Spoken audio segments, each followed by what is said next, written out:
Cantina. Whoa, this is weird looking. What? Hold on. Oh, it's right there. Campaigns is back there on like its own node now. It's not front and center like it used to be. That's kind of strange. Okay. We have long wanted to spice up the Cantina with new characters, story elements, tie-ins to current events within Galaxy of Heroes, and more.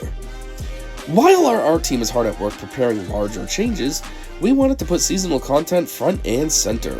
To facilitate this, we've condensed the light side and dark side tables into the Cantina battles table and renamed it the campaigns table.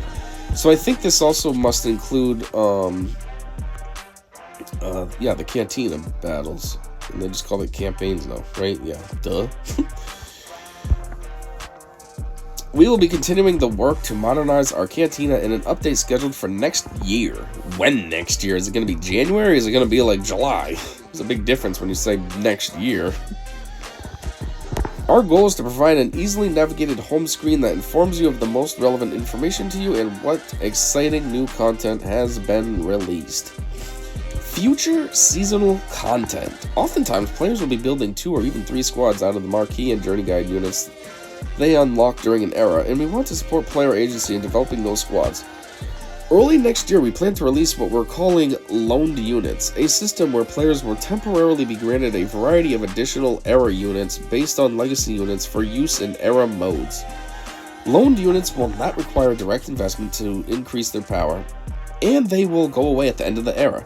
Until then, we're utilizing summoned units within Coliseum to provide a better and more well-rounded combat experience. We recognize that there are players who want to duke it out in the direct PvP rather than fight big bosses.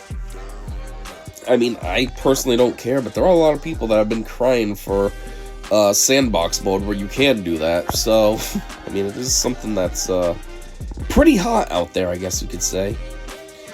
Anyways, with that in mind, we want to bring a PvP mode to eras in the future. For this to be the compelling PvP experience we want it to be, it needs to be supported by loaned units and a system for stat differentiation. You know what this kind of sounds like right off the gate? It makes me think of like Pokemon Coliseum. You know, all the characters are the same level. You can only have the 3-on-3 battle. And, yeah. It seems like what this is like, loaned units. So that means everything's all fair and square. Anyways, however, for era PvP, mods can be complicated, and they introduce a wide variance in player experience and competitive viability based on random rolls. Yeah, sure would. While the system provides interesting texture to legacy content and long-term progression, it is not conducive to seasonal content where all players start from the same place each era.